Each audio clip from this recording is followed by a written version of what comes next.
Hello there. Just out for another walk again, and yeah, new one on me. This I've just found an interesting geological feature on the OS map. It's been intriguing me for some time, and I've pieced together a decent circuit around and parked up in the village of Charlesworth on Town Lane, and I've just headed up Town Lane for 100 yards or so, turned right, and then I've just dropped down onto a little footpath and heading around to the geological feature which is called Coombes Edge, which is Coombes. So not the Coombes Edge that I normally go to over towards Chapel on Frith. This is a different one, and the route I've planned takes us over Coombes Edge, right around the ridge, back down across the A626 which we came in on, and down to Woodseats, just to the outskirts of Broadbottom, and then back up.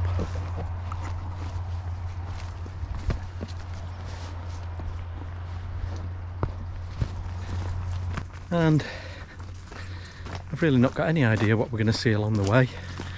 Charlesworth is sort of halfway between Marple Bridge and Glossop, and farming country, and there were old mills around here back in the day, so it could be a bit of anything. I know the carnival is coming up shortly, and there may be well dressing. I've seen a sign for well dressing, so let's see what we come across. But stick with me, and hope we'll find some nice things.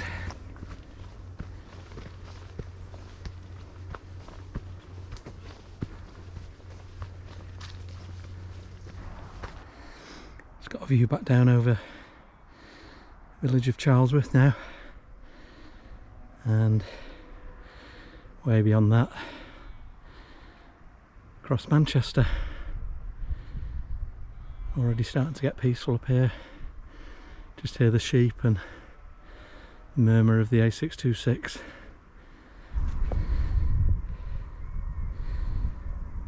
Some nice sheep. Looks like one of those Herdwick ones a bit, with the brown body and white head.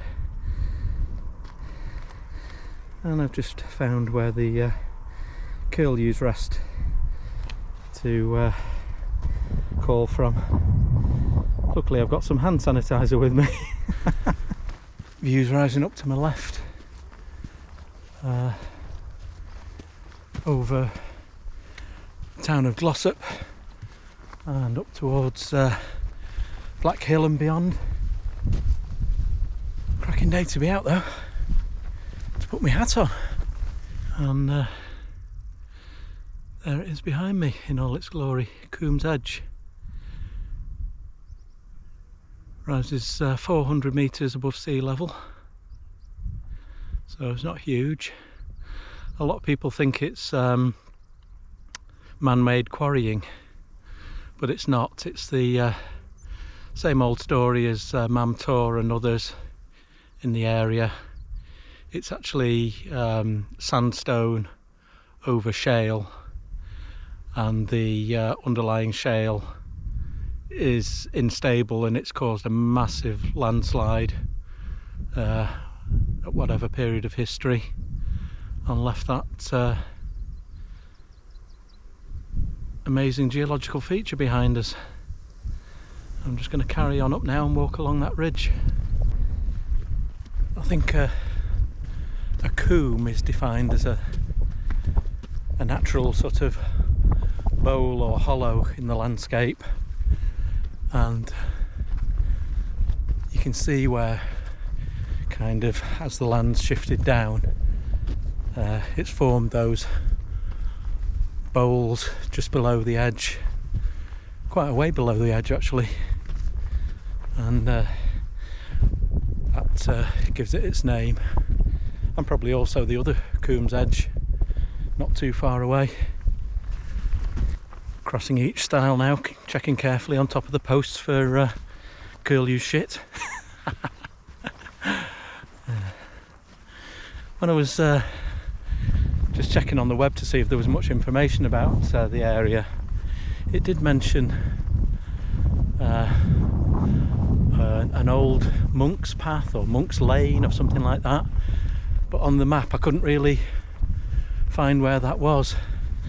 But apparently there's an old long distance path that seems to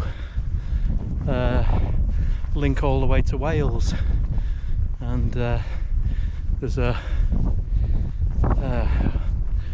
Welsh monastery somewhere whose monks used to walk all the way up here.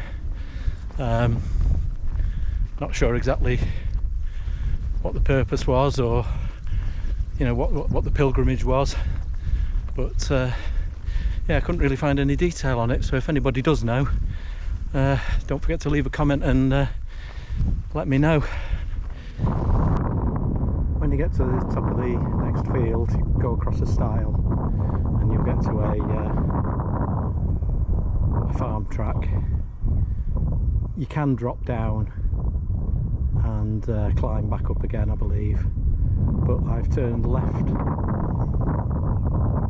across the cattle grid and then immediately right, and the footpath continues then higher up along the ridge line rather than dropping down and climbing up again.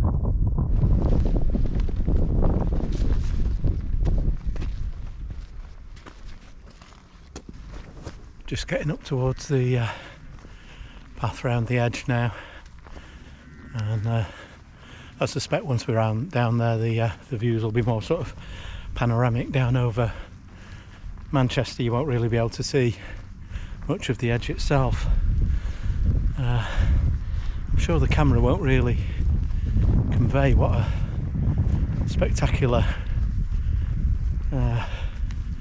landslip it is. It really is something to see. Glad I came up here.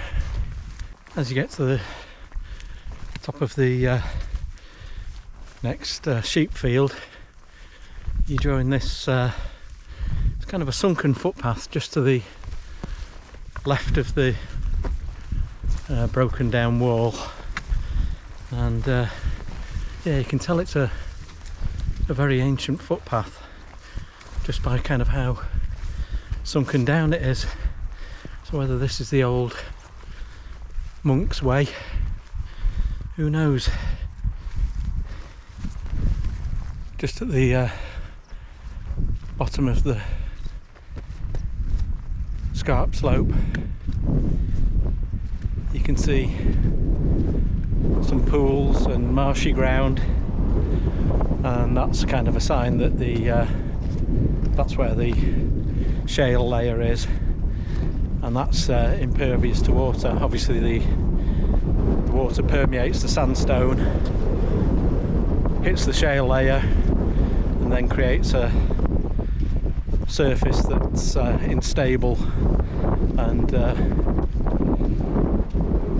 you know, if the conditions are right, it can cause this massive landslide. Fantastic that.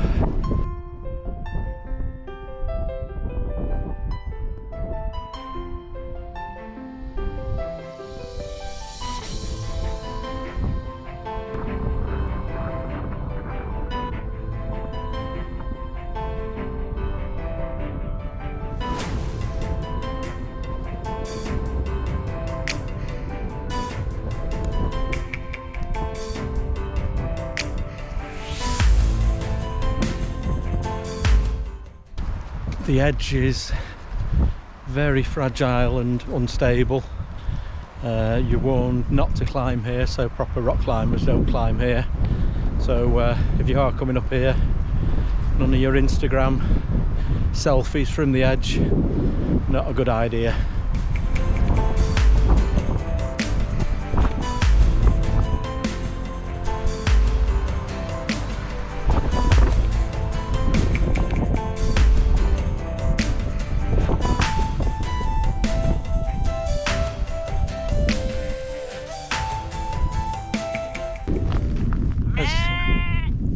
you get round to the end of the edge, the path just drops down and you'll see it kind of following round just the last part of the bowl formed by the landslip.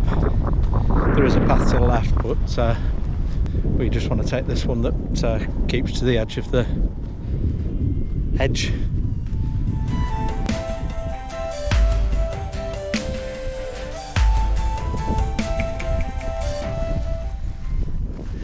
Well,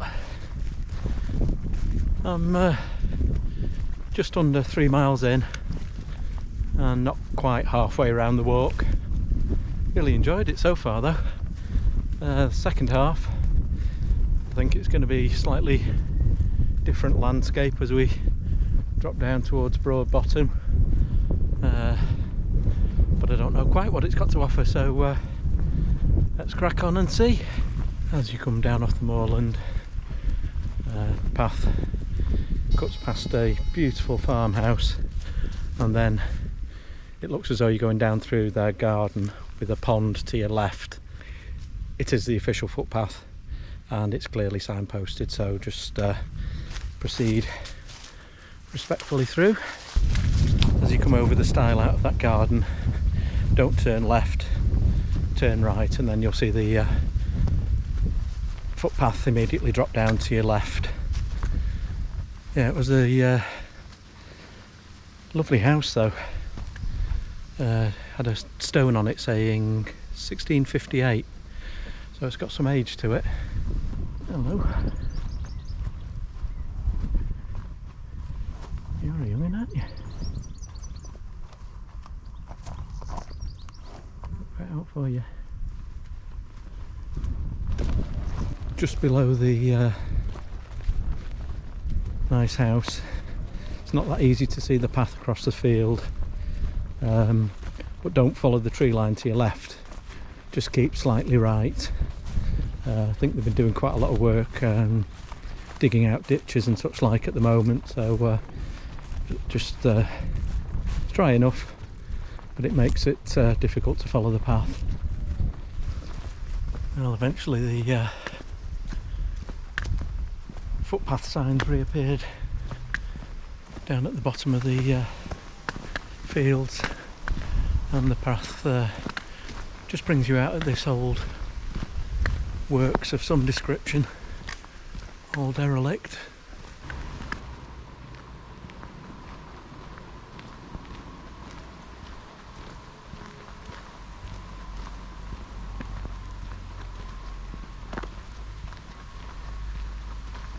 Never have been able to throw a sickie living in one of those houses, would you? Right, so when we get to the A626, we go straight across, taking care because it's quite busy, and then straight down Woodseats Lane, just for a little way, and we should see a footpath sign to the left, and we take that.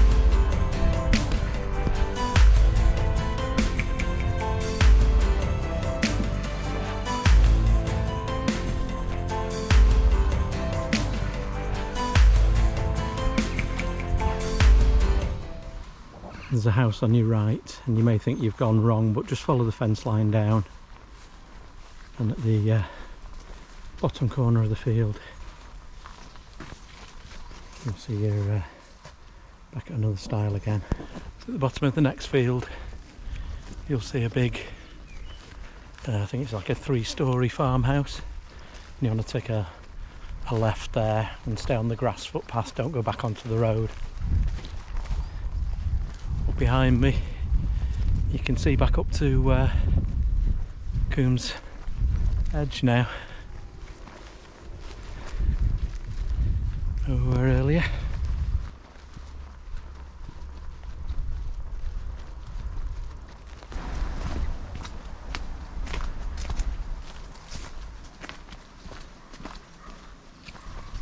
Okay, eventually you come out at Woodseats Farm, and our pathway is down to the left.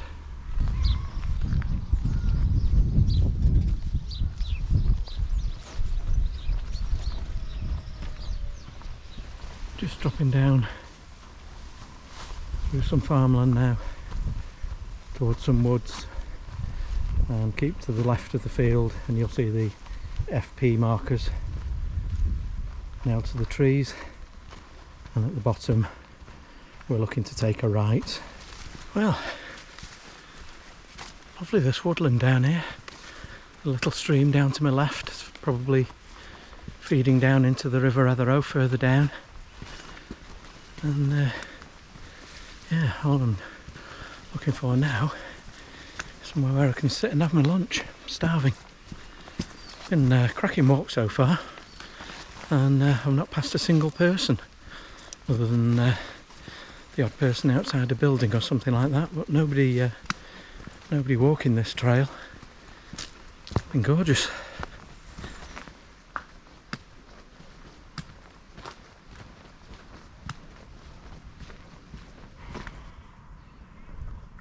Oh, you lazy lot. Hey.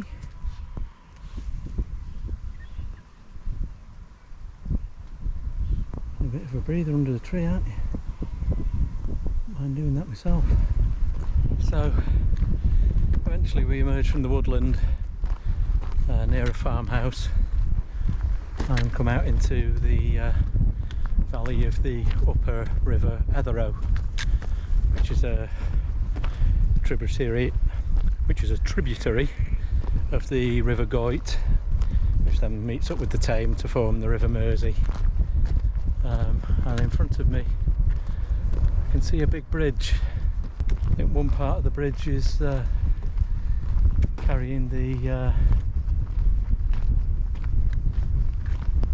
probably, yeah, with the Manchester to Sheffield railway line, and I think there is a lower bridge across the River Etherow, and something I've seen is on the internet is about a really old bridge, so I'll see what we can find up here. Yeah, there's one that dates back to 1680s or something like that. As we emerge at this junction of tracks, we just take a left. It says no through road, but I think that's just for vehicles. So we're going past Silvendale Farm on the left here.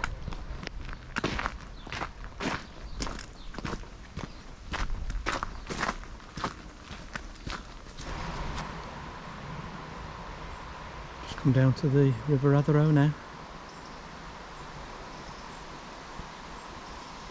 And just down here is the little bridge. Now whether that's the really old one I've read about, dating back to 1600 and something or not, I don't know. I'll have a closer look. Well, the upper bit isn't old at all, it's just some girders and bits of wood. So this can't be it.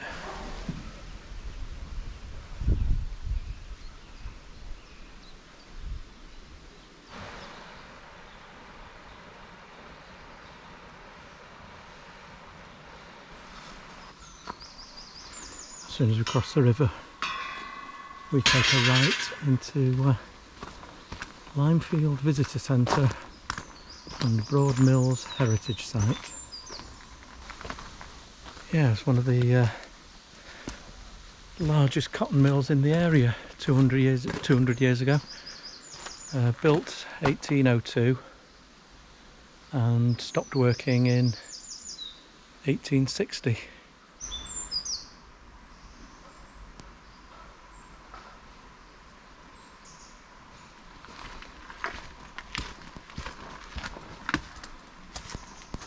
And in 2021 it looks like it's going to provide me with a nice place to sit to have my lunch.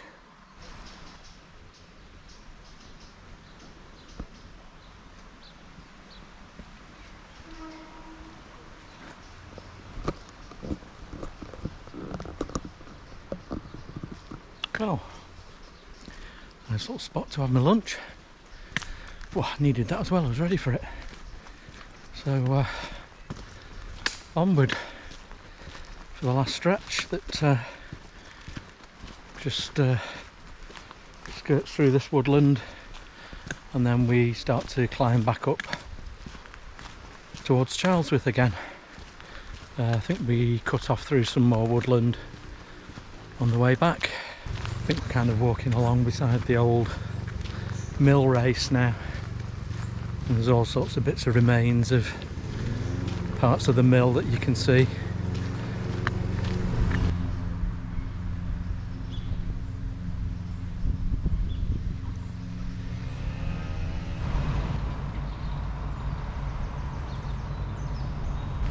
Alright, I've just popped out at that mill. I'm just done a left up past Limefield Visitor Centre. We'll just climb up to the road, turn right until we're across the river, and then do a right again. I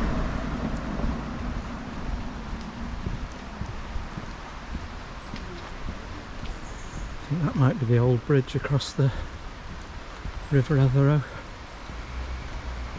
And up above us,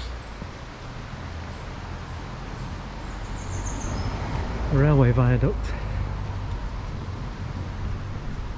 Interesting place.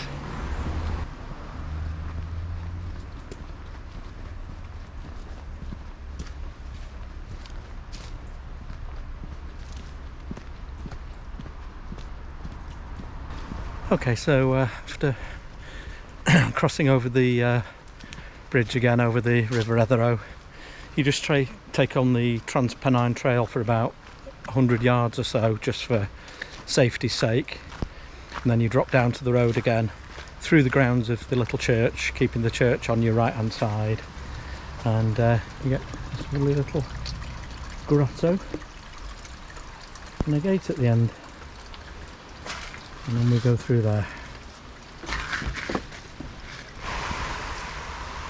And the path just takes us along by the river for a short stretch.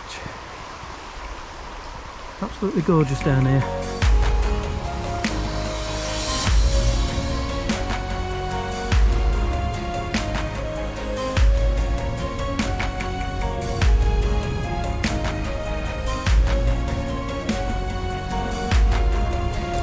Turned into a really warm day. So it's kind of nice walking down here in the woodland. I'm glad I got the bit up to Coombes Edge out of the way first. You know, you could obviously do this, walk the other way around, but on this particular day, I think I made the right choice.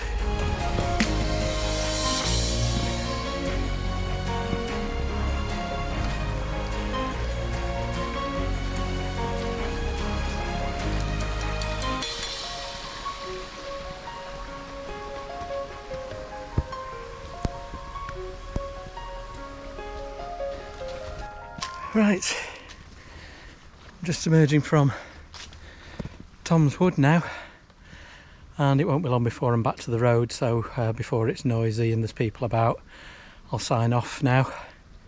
About a kilometre away from the car, so it'll be around about 8 miles by the time I'm done. It's been a lovely walk, very varied. You know, this morning was up onto the edge above Charlesworth, and the views were fantastic, and then as the day's heated up, I've dropped down into the woodland down below, down to Broadbottom, and yeah, it's been great. So if you followed me this far, thanks very much for watching, and if you've enjoyed my efforts, if you wouldn't mind hitting the like button and maybe considering subscribing. And if you do, or if you don't, I might catch you on the next one. See you soon, folks.